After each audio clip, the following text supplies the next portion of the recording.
Hello guys, Nigel here with you, Nigel Modelling Bench. Welcome back, and here we are now with part 9 of this.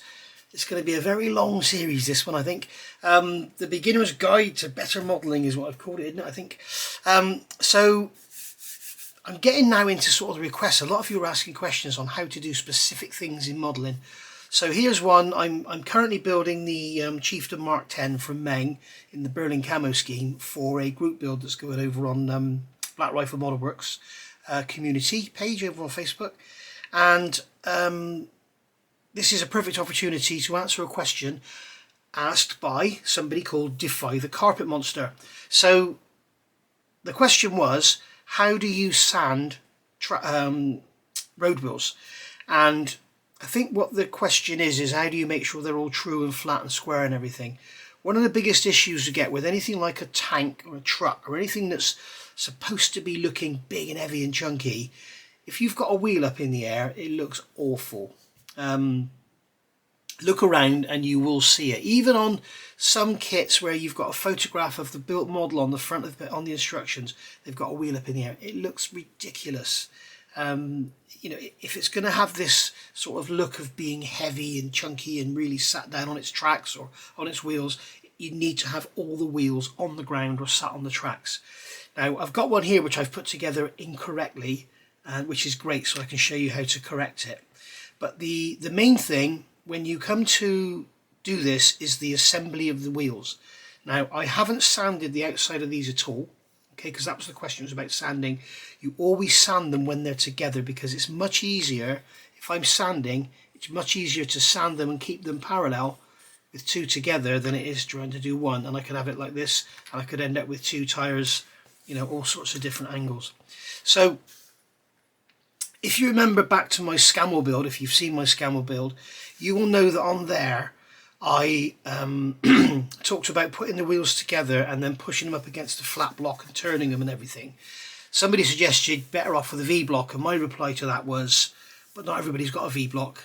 And then I thought that was a bit stupid, because, you know, if people were snapping parts off the sprues, they could say, wouldn't it be better with a pair of snips? And I could say, well, not everybody's got a pair of snips. Well, a pair of snips is a tool you need, you have to have. So you could say for doing this, really a V-block is something you need. I've got one here. This is from my old apprentice days, so it's at least 40 years old, probably 43 years old, and it's quite rusty, as you can see where it's been in the garage, but I've given it a clean up so we can do today's video. So basically what we need to do is glue these wheels together and make sure they stay parallel. Now I'll show you here. I did this in the actual Chieftain build video as well, which is going out after this one. But I've put a line on there so you can see how much those wheels move. So that's how much you could get them out of line. And when they are out of line, as you will see with this one, when you roll it, you can see the wheel is rocking where the discs are kind of doing this. And that's what you don't want, but I'll show you how to correct that. So what we're going to do is glue this together and make sure we get it parallel. Okay, so we're going to remove some paint from there. We're going to remove some paint from there, which is something I recommend you do if you can. You don't have to remove all the paint, but as long as you can see some plastic, it will make for a much stronger joint. So we can come along now with our extra thin. We can run the extra thin in there. You could use the white top or whatever is your glue of choice. Okay, there we are, and I can glue that on there. Just one quick note, if you are building one of these Meng Chieftains, you'll see I haven't got the centre cap glued in the back. There's a cap which goes in the back, which they tell you to glue on when you assemble the wheels. If you've done that, you need to put a poly cap between the wheels before you glue them together. I purposely haven't fitted that cap so I can put the poly cap in after all the glue's dried in the middle. So that's all good. So now what we do is come along with our V-block and just push in the top wheel, push it very firmly into the V-block, just keep turning like this. And what that will do, as long as the tyres are the same size, it will make the wheel even up. And you can see around here that the actual V-block has been rubbing the tyre all the way around. And now when we roll that wheel, we will find it just rolls nice and vertical, it's nice and round. If you put the two together, you should see the difference. See how that one's straight and that one's going like this? So just once again, remove the paint from the back, which isn't necessarily what you're going to do on yours. I'm not too worried about the little bit of paint that's on that one.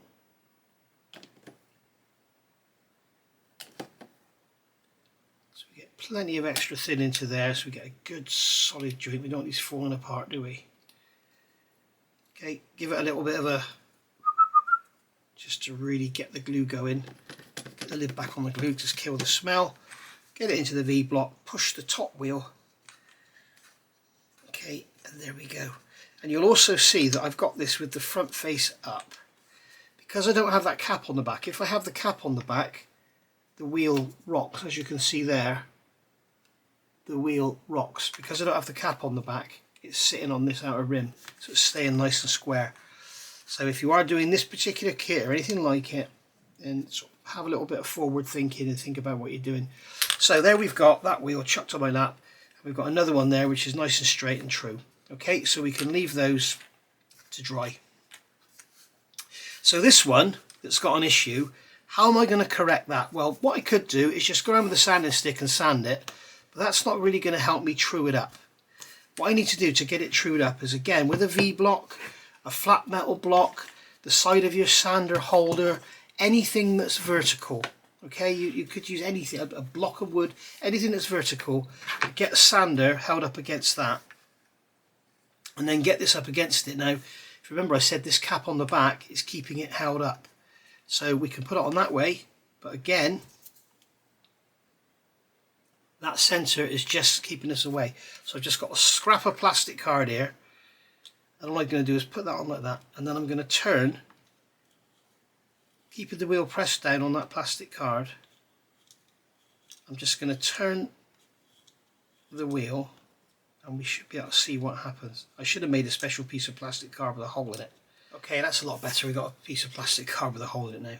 You don't need to do this if you don't have the centres in the wheels or they're not raised higher, but some kits the centres all come moulded in, some kits they're separate. So if they are separate, I'd suggest leaving them till after you've done this.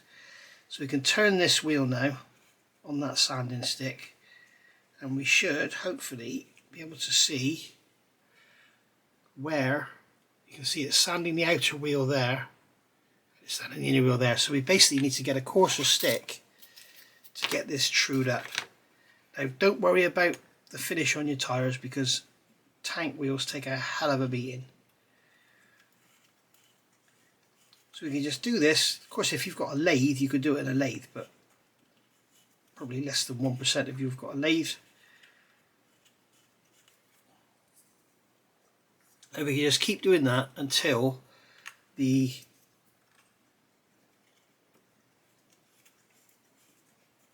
all the black pen is gone, and then we know the wheels are all trued up. And this is why it's so important to make sure you get it right first time. I did this without thinking. It was late last night, and obviously tired and not thinking what I was doing. But, I really regret gluing these bloody centres on as well, but never mind, that's not part of the video. But so basically we can do this, get this all centred up. This is a complete and utter pain.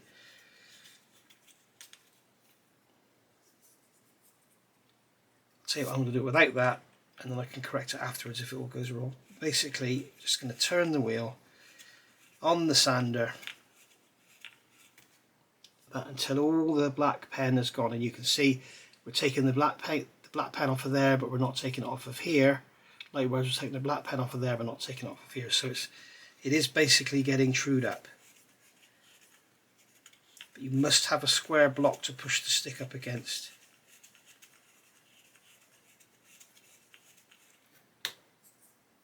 Okay. So I'll carry on doing that until the pen's gone, rather than boring you to death, and I'll come back when it's done. Alright, so there we go. So if you're doing a tank, you can see that wheel is all sanded out. It's got some sanding grooves in it, which looks great. If you're doing a tank which is fairly new, you know, sort of pretty fresh out the factory, that's fine, leave it like that. You can even get a finer stick and remove all those grooves if you want to. If you don't want to go to the hassle of all of this, or if you've got wheels that are seriously tapered, sometimes there's a hell of a draft on them. The draft is an angle in the mould tool to allow the part to come out.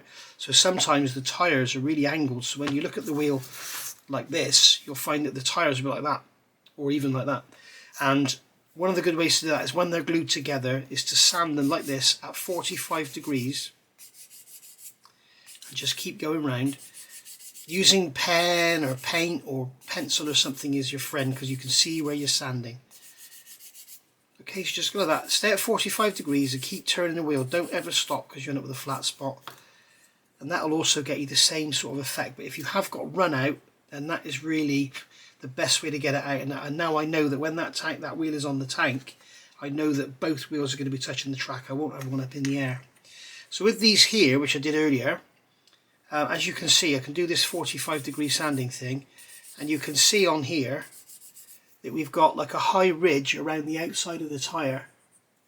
On here, when I sand it, you can see it's not touching the middle of the tyre until I get sanded down a bit. I mean, it's hardly anything, there's hardly any draft on there at all. You can see on here it's only touching the inner edge. And they have to do that. You can't make a parallel cylinder and get it out of the tool. Not with great ease anyway, without probably scuffing it. So they have to put a slight angle on. It's called draft. So what I'm going to do with this one is get it on here, and this will show you just how quick it is if the wheels are all true.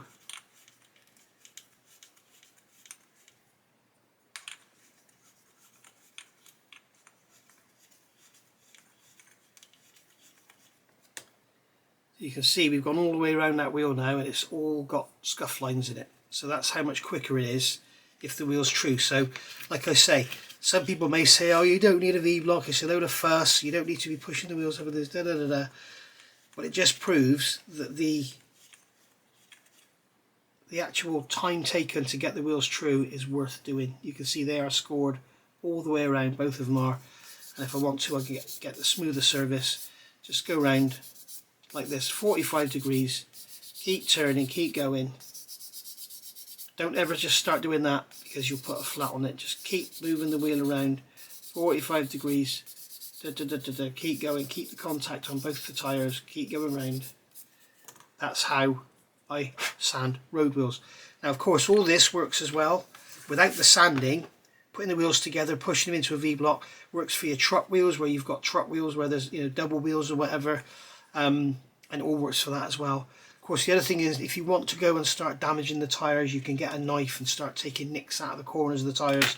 I won't be doing that on this, because the lovely Phil has sent me a great book on the Chieftain, and it looks like in Berlin Camo they didn't have particularly badly worn tyres.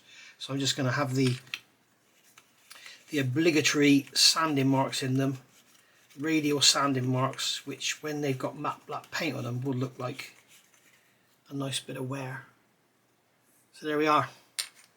So there's our wheels, and now we've got two pairs of wheels that run nice and true. So there we go, guys. Thanks for watching. Hope you got something from that. As I say, any questions, comments, put them down below. What did I use in that video? I used a 400 grit Matador stick from Infini. I used a 400 grit Matador Zebra stick, a 220, which is quite worn out, and then for the really serious stuff I got the 100 grit out again, which is quite worn out. You can see it's seen better days. But and a V-block. But as I say, you don't need a V-block. If you go back and look at my Scammer build, you'll see how I did that on there without using a V-block. But if you can get one, they're so worth having, just to stand things in. I mean, if you wanted to stand these wheels up to paint them, I don't know, just get them true, whatever. So there we are. Thank you for watching. I'll see you all soon for Beginner's Build Part 10. Not Beginner's Build. Better Building for Beginners, I think it's called, Part 10. Bye for now.